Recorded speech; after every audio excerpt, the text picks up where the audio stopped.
I've actually written this question down in two different ways. It has to do with Ricardo, you talked about these wonderful people in your lives who were mentors. Mm-hmm. As our younger leaders think of the people that they're trying to emulate as they're moving up in the corporation, they may or may not bump into leaders who have transformed from ego driven to community purpose driven. They probably will see a few though. Mm-hmm. And so what are kind of the practical principles? What are the practical principles or the practical things that I need to engage in to help me as a leader move from fear and self-preservation and things that traumatize an organizational culture to embracing that greater good, and that clarity of purpose that ennobles and honors an organizational culture. And Ricardo, Um, you talked to us about that you went from one to another. Bob observes that you went from one to another, but it's not clear to me mhm, mhm. what the key nuggets or the key jewels are of how I look at this, and when everything is saying preserve yourself to become vulnerable to the greater good. What are the key practical Mhm, principles that I can mhm. maybe put some hooks up for me that I can hang on to? And Well, maybe Brett, yeah, go ahead. maybe I can take a shot at that. Hmm. Thank you. Hmm. Um, That's good. I've asked hundreds and hundreds and hundreds of executives to identify the person in their life Hmm. who left the most positive legacy in their life. Hmm. Now, this could be their mother, their third grade teacher, their high school coach, their first boss, could be anybody. But I have them pick that person. Then I have them pick a partner and tell the story about this mentor to their partner, and then vice versa. And then I asked them to answer this question: what did these two mentors that left such a positive legacy have in common? Then I asked the whole class to share the characteristics. Hmm. Hmm. Those characteristics fall in four statistically known categories or factors. The first one is selflessness or idealized influence.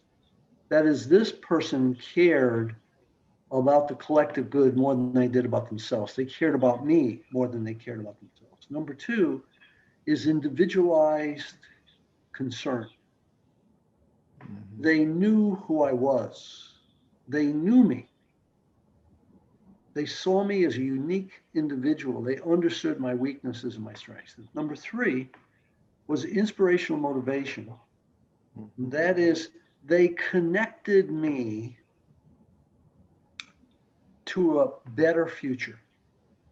In me, they saw potential I didn't see in myself.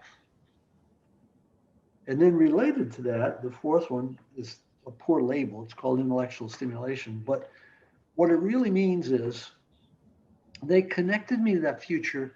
And then instead of telling me what to do, they asked me questions. Hmm. They forced me to think for myself. They empowered me, right? Now, when I put those on the board, it shocks the people in the room because it fully captures these people that they love. Now, the person they love that left this positive legacy is not someone from the cover of Time magazine. It's not Jack Welch. It's not Steve Jobs. It's their grandmother, their uncle. All through society, Hmm. for every 100 people, there's one person like this. So we run into them. We know them, right? And these are people who make a positive difference in our lives. Those are the 4 characteristics of transformational leadership. Now, here's a formula for answering your question. If I'm in crisis, or if I've got people that I care about, how do I bring what we've been talking about to these people? And I can do that by asking 4 questions in any situation. What result do I want to create? What's the highest purpose here? Most people can't answer that question. The moment you do, everything changes. Second question, am I internally directed? Am I operating in integrity, in an authenticity? Or do I have to hide my agenda? Right? I perform very differently in those 2 states. Third question, am I other focused? Do I understand the deepest needs and interests of these people? When Ricardo walked into that place to fire people, he wasn't firing numbers. He understood that they were going home and talk to their wife. Right? And the 4th question is, am I externally open?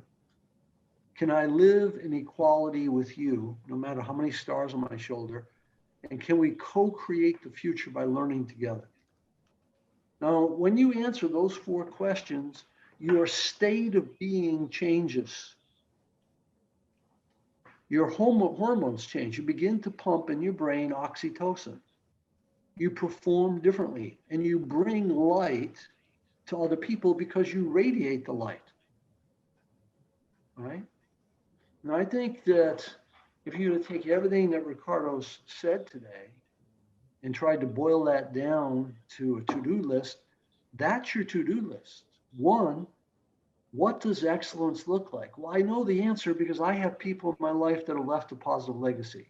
2, how do I do it? Well, I answer 4 questions. What result do I want to create? Am I internally directed? Am I other focused? And am I externally open?